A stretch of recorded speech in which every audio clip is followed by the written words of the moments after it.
嗨，大家好，我是老歪。今年快结束了，我一直在想要不要做一支回顾影片，因为回顾这件事本身就有一点矛盾。一方面好像应该整理一下发生过的事，但是另一方面，很多时候我只是一直在做，并没有真的停下来看。今年也是这样的一年，很多时间都在工作桌前切割、焊接、修磨，日子就这样一天天过去。这支影片它比较像是一个记录，记录我今年做了什么，也记录我在想什么。今年我开通了频道会员，其实这个决定我想了一段时间，因为我很清楚有些内容并不适合用公开的方式呈现。精工有很多细节是需要慢慢看、慢慢做、慢慢理解的，所以我把比较基础、比较细致的内容放在会员影片里。会员影片是给节奏比较慢的朋友找到他适合的位置。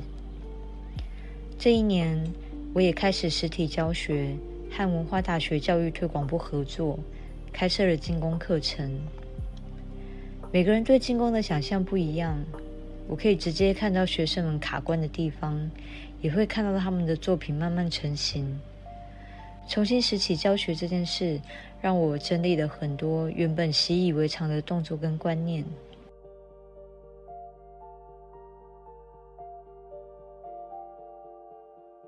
今年金属价格上涨得很快，对于创作者来说是很现实的事情。当材料的成本不断提高，作品也会被迫做出回应。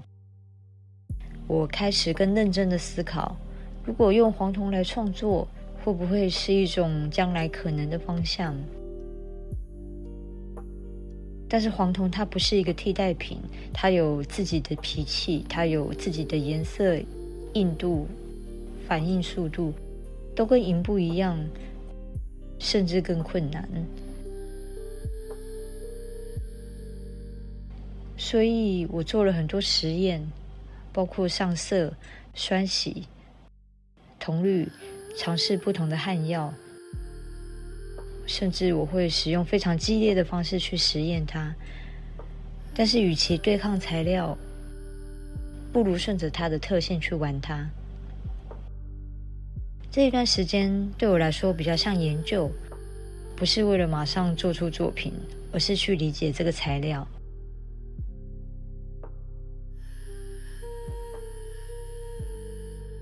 今年我也接了不少定制，其中有一段时间，我2个月之内做了200多件的爪箱跟包箱。这是一个非常密集的过程，同样的动作不断重复，每天都在同一个节奏里。这可以说是在测试极限。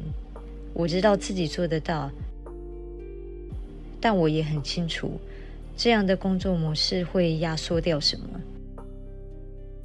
它压缩了创作的时间，也压缩了思考的空间，所以我心里其实已经知道，明年我不会再让自己进入这样子的状态。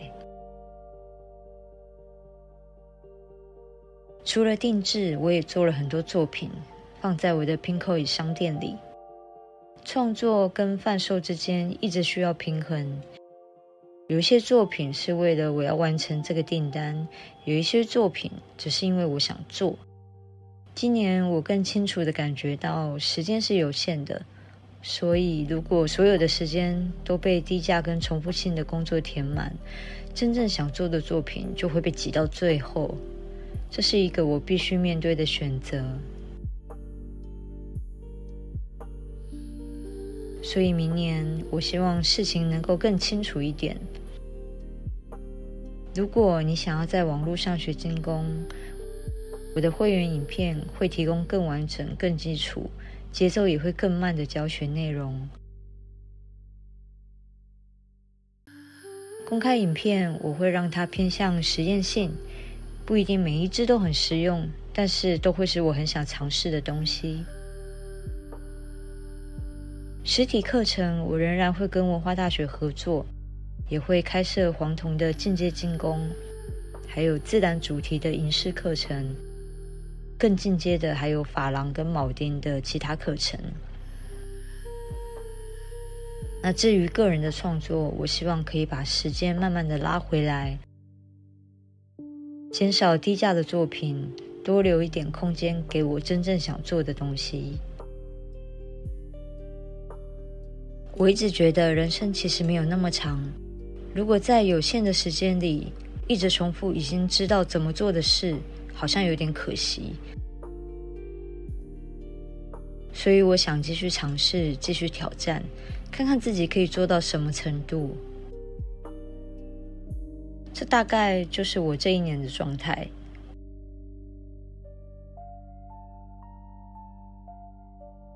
谢谢你看到这里，也谢谢你愿意陪我一起走这段路。那我们就明年再见咯，拜拜。